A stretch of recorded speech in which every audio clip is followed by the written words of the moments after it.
Going on, everyone? John Matrix here. Hope you're having a wonderful day so far. It's a beautiful day out here where I live down in Florida. So I've got the window open over here, got some nice cool fresh air coming in. But if I look a little paler or brighter than normally, that's why. So at least you know I'm not a vampire, you know what I'm saying?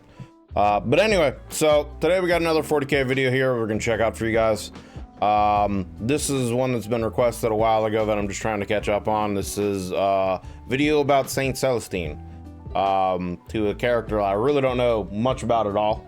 I think she's one of the members of the Adeptus Sororitas.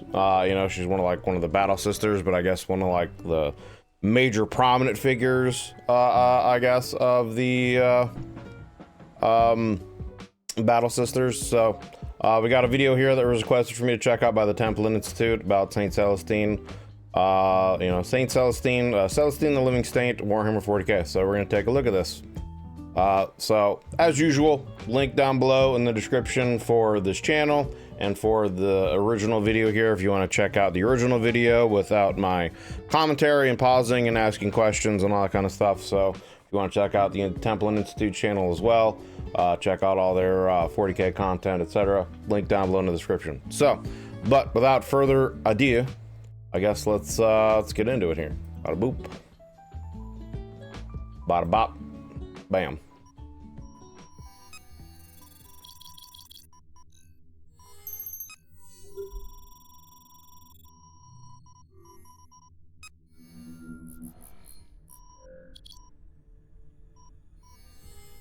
Now hold up, I want to actually like pause this and see.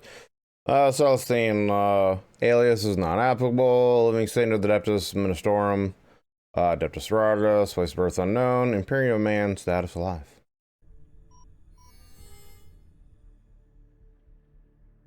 For more than 100 centuries, the Emperor of Mankind has sat immobile on the golden throne of Earth.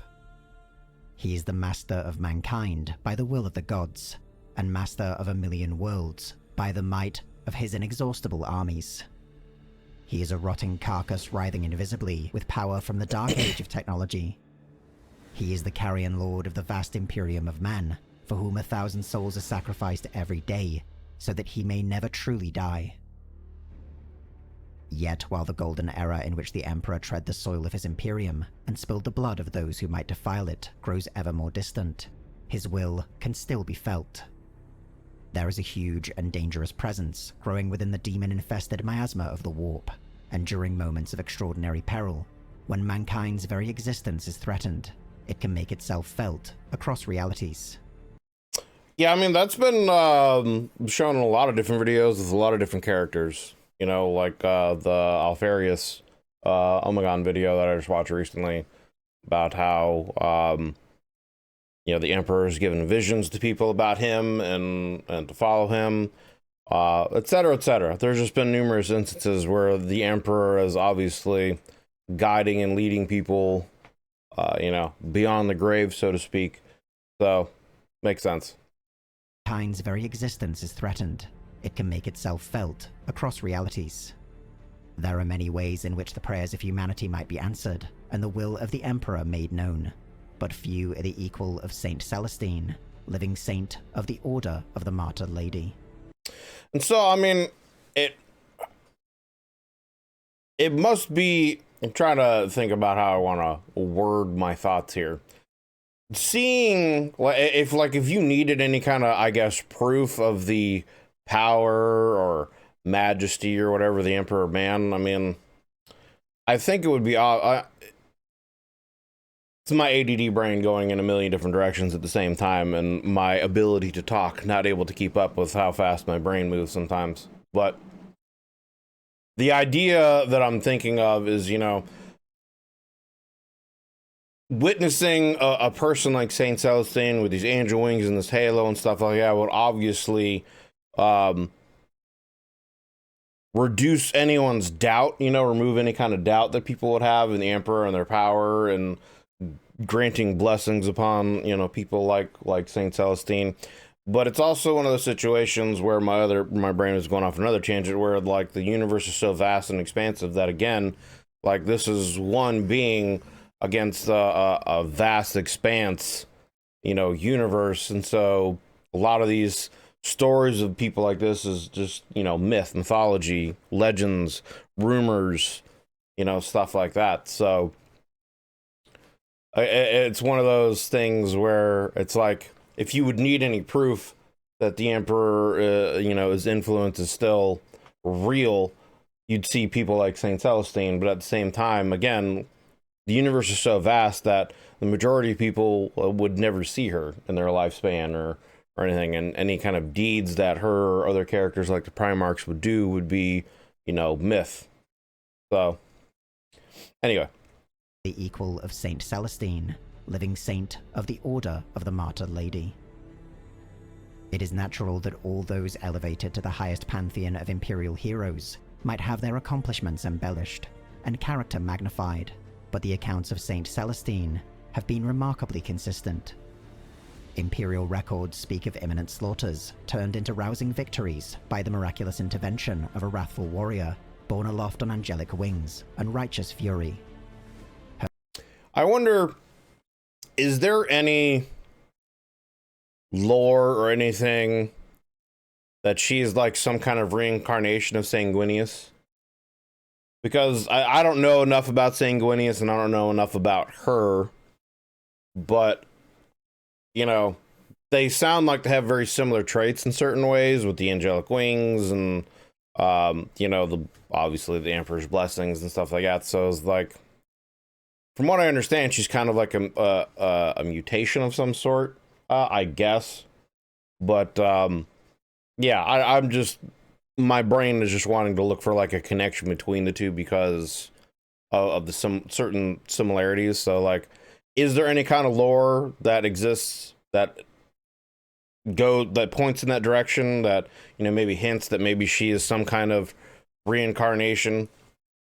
Because you know, who knows how many of the Primarchs are actually perpetuals, or how the perpetual works? Because from what I understand, perpetuals doesn't necessarily mean they're immortal. They can just live for extremely long lifespans, or potentially the only way they can die is by actually physically being killed, kind of a situation.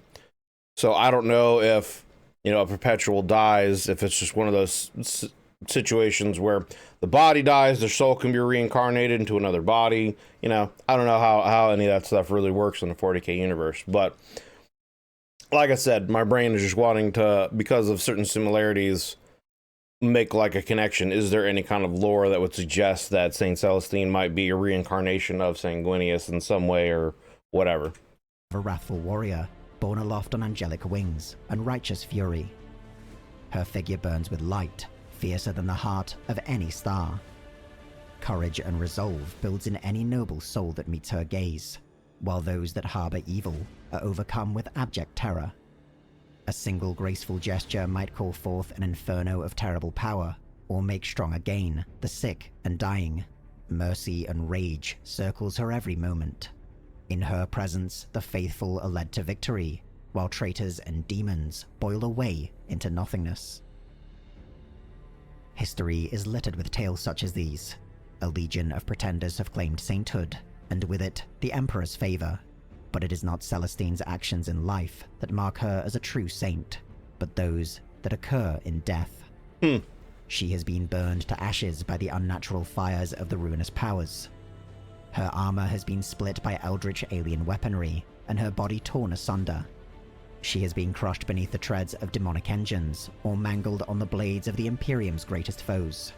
Every manner of mortal blow has snuffed the life from Saint Celestine, but each and every time she has returned, rising once more again and again and again. I would think that would kind of lead to an answer to my previous question about Sanguinius. I would think that that would not be the case then. You know, obviously, if she's able to just reincarnate continuously into her like own body or whatever after death, you know, being brought back somehow, then I would think that would not be the case then. So is returned, rising once more again and again and again to strike down her would-be killer. To those who have witnessed these miraculous acts, her explanation is simple. She will only die when the Emperor himself claims her, and not a moment before. Very little is known of the life of Celestine before she was declared a living saint of the Imperium. The Order of Our Martyred Lady, one of the great orders militant of the Adeptus Sororitas, does however make note of a Sister Repentia by that name within their ranks. She was said to have been among the armies of the Imperium, mustered against the heretics of the Palatine Schism. Celestine was at the forefront of the first wave, where the fighting was most fierce, and she was killed in battle during the drive to the capital city on the world of Eurytion. Celestine was merely one among countless others that lost their lives in the service of the Emperor that day, but special mention was made of the grim butcher's toll she inflicted upon the enemy. When her body was reclaimed, however, by her surviving sisters, they were shocked to discover that when cleansed of the blood and filth of battle, no wound could be found upon her body. She arose as if from a deep sleep the next day, and the light of one touched by the divine glowed within her eyes. By the time the crusade to end the Palatine Schism reached its apex, Celestine had become its sacred figurehead. In this role, she gained immense influence, and used it to convince the Lord Militant of the Imperial forces to liberate a seemingly unimportant world, Sanctus Lys. While none then alive, save Celestine, were aware of its significance, this backwater world was a holy place. It was home to a shrine of Saint Catherine, a living saint of the Order of the Fiery Heart, the precursor to Celestine's own order. In the shattered remains of this shrine, Celestine came upon a forgotten crypt, and descended into the darkness on steps none had trod upon for millennia. When dawn came the following morning, Celestine rose from the tomb like Catherine herself. Divine radiance had enveloped her, mighty angelic wings had appeared at her back, while doves and cherubs circled her transformed visage. She had donned the armor of Saint Catherine, anointed with the blood of its namesake, but it was the sword she carried that was most wondrous and terrible of all. So I guess the question then would be, is it the armor that gives her the wings? You know, is it the essentially the gear upgrade she got, you know? She found some legendary armor and she's got some wings now, you know what I mean? You know, MMO-ish. Got that, the wing transmog. But yeah, is that it sounds like that's essentially what it is. It sounds like she was you know, a battle sister that could essentially just reincarnate, and when she died at one point had a vision of this place, went there and was led to, you know, don the armor, which seems to have given her a pretty big upgrade. So interesting. Was the sword she carried that was most wondrous and terrible of all. From a hilt worked into the shape of the Imperial Aquila and adorned with skulls and flowers, burned a blade so bright that none could look directly upon it. Her apotheosis complete, Celestine was declared a living saint by the Lord Militant, and her status cemented by a conclave of the ecclesiarchy soon thereafter. Hailed as the hero martyr of the Palatine Crusade, untold thousands of heretics would die by her blade until absolute victory was finally achieved. Well, and I mean, just think about that too. Going into battle with the kind of mindset you would have as a person like that, with the, like, first of all, knowing that if you die, you're just basically gonna be reborn, you know, that alone would give you a confidence of going into fight, like, essentially with no fear, really. You know, pain would just be temporary, whatever, you could get over it, just fight, it's for the Emperor, etc., etc. But then not only that, then have a vision that guides you to, you know, a set of armor and weaponry that is obviously a sign that you're being guided by the Emperor, who you believe is a god. Of course you're gonna go out and slaughter thousands, be able to just kill thousands of people. Like the kind of mindset you would have at that point, the fight would be, yeah, it would be vastly different than what the average person would have going into any kind of battle. Heretics would die by her blade until absolute victory was finally achieved. The deeds of Saint Celestine filled the annals of Imperial history for decades thereafter, until she ultimately disappeared, fighting the renegade warmaster of Thorax. She was last seen in the heart of his fortress, where the insane Pawn of Chaos triggered his own atomic pile and reduced the entire structure to ash. The Tower of Heroes upon Sacred Terror itself told a single time to proclaim her loss, and untold billions became united in grief for their fallen heroine of mankind. And yet, dozens of times across the ensuing centuries, reports of an avenging angel appearing miraculously on desperate battlefields reached Imperial administrators and scholars. In every instance, the radiant form of Saint Celestine was sighted just as hope had been extinguished, only to vanish once more as soon as victory had been won. Until, in the 999th year of the 41st millennium, her return became impossible to deny. As Cadia was shattered beneath the 13th Black Crusade of Abaddon the Despoiler, Saint Celestine again arrived at the critical moment, together with 5 full companies of battle sisters believed lost in the warp some 1400 years before. Their entry on the battlefield revitalized the Imperial defenders. Celestine herself would throw down the broken body of a demon prince, aided by twin canonesses, whom the living saint had returned to life. But even Celestine could not stand alone before Abaddon himself. Drained of her extraordinary powers of faith by the rapidly shifting currents of the warp, she would have been killed once more, if not for the intervention of other Imperial heroes, determined to face down the Despoiler. Though Cadia would fall, Abaddon was wounded for the first time in millennia, his black armor pierced by Celestine's blade, leaving a black mark upon his supposed victory. Yet even as Cadia was consumed by the Eye of Terror, the work of Saint Celestine was not done. She was granted a vision of mankind's salvation, and led the survivors on a dangerous path that would ultimately lead to the return of one of mankind's greatest legends, the Primarch Robute Guilliman of the Ultramarines. It sounds like she's actually one of the more important characters in the 40k universe. She's popped up and had influence over a lot of different things, helping survivors at Cadia, bringing, finding the Primarch Guilliman and helping bring him back, etc., etc. She's definitely a much more important character than, I had previously thought. I hadn't really heard much about her before, only just seen really pictures of her. She kind of seems to be a little bit more eclipsed by the characters like the Primarchs, and it's also, the Horus Heresy storyline is kind of like the main story, which they're wrapping up now, and they're going to move on, I guess, to other things and progress the present timeline of the 40k universe more, which I'm very interested to see what they're going to do with that.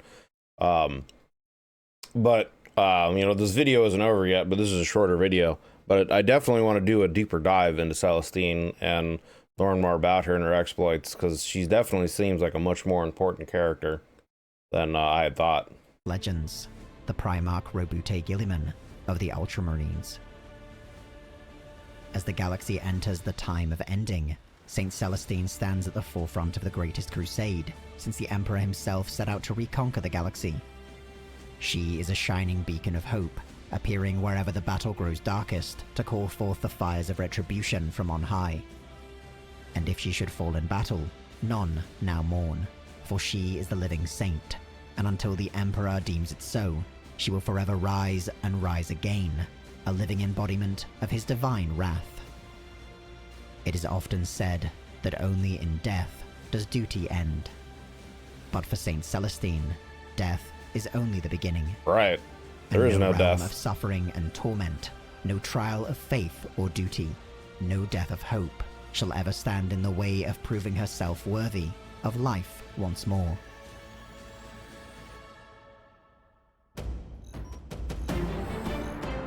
In dossier, the Templin Institute investigates the legendary... Okay, well, there we go. Interesting video by the Templin Institute. Like I said, toward the end there, she's definitely a much more important character than I had initially thought or been led to believe. Having obviously a lot more influence on certain events. I had no idea before that she had been at Cadia.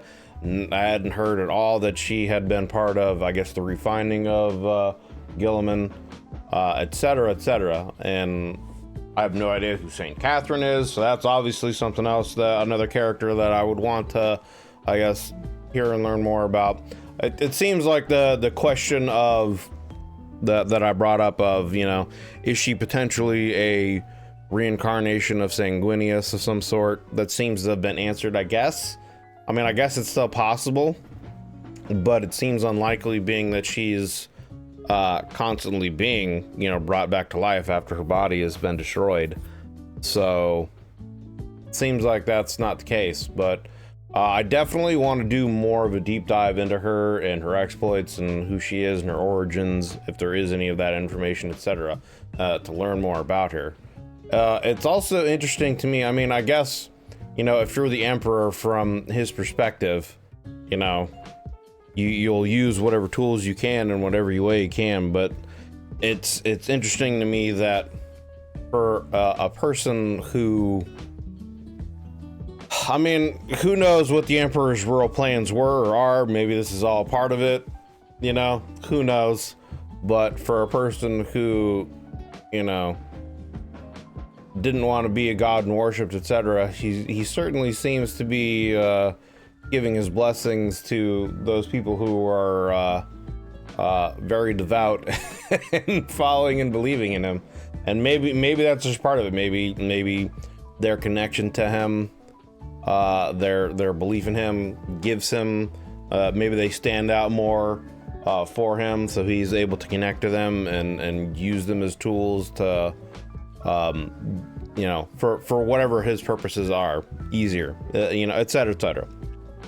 I don't know really where I'm going with that, but it's interesting to me that for the Emperor being a person who didn't want to be worshipped at all, you know, for those people who seem to be very faithful to him, they seem to be the ones reaping a lot more of the benefits of the Emperor's power. But like I said, it could just be a situation where they make their faith in him is making themselves more known to him, or they act kind of like a beacon to him in some kind of way, so he's able to connect to them more and use them as tools for whatever his plans are, etc. I don't know. I have so many different thoughts and things about the Emperor and just as I go along and I learn more about the 40k universe, I just there's so much more about the Emperor that I want to know, and obviously what really his plans were and are is, you know, everything that's happened really part of his plan, because, you know, he's able to see so much of the, you know, past, present, and future, and he's been around so long. Is this all part of it, and this was all what he was building up to, you know, etc.? I don't know. But anyway, those are questions and speculations for another time in another video. But good video by the Templin Institute about Saint Celestine. Like I said, I will probably look at getting into a deeper dive into her as we go along here and do more videos to learn more about her and her exploits, etc., etc. But they'll link, like I said earlier, link down below in the description for the Templin Institute's channel and for the original video. If you want to watch it without my commentary, feel free. Appreciate you guys hanging out. Hope you enjoyed this video. If you did, consider leaving a like and a sub, as it helps me and the channel grow. If you want to, you can also click the join button, and you can check out any of the YouTube membership benefits and see if any of that would interest you. And if you want to become a YouTube member and help, you know, support me in that extra mile, take that extra mile, that extra endeavor, would greatly appreciate it if you took the time to do that. But if not, okay. Hope you're having yourselves a wonderful day, and I'll talk to you guys later. Have a good one.